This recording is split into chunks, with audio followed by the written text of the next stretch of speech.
Welcome! In front of me I have Garmin Forerunner 955 and I'm gonna show you how to enable and how to disable the Do Not Disturb mode on this watch.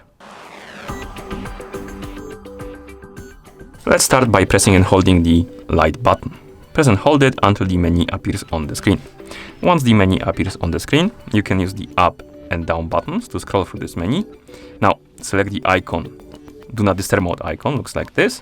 And as you can see, it says Do Not Disturb mode off. This means that the Do Not Disturb mode is disabled at the moment.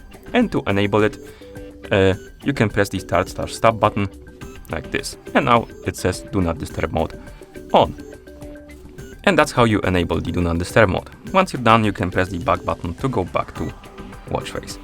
And to disable the Do Not Disturb mode, simply press and hold the light button again to open the menu. Use the up and down buttons to scroll through the menu. Select the Do Not Disturb mode icon.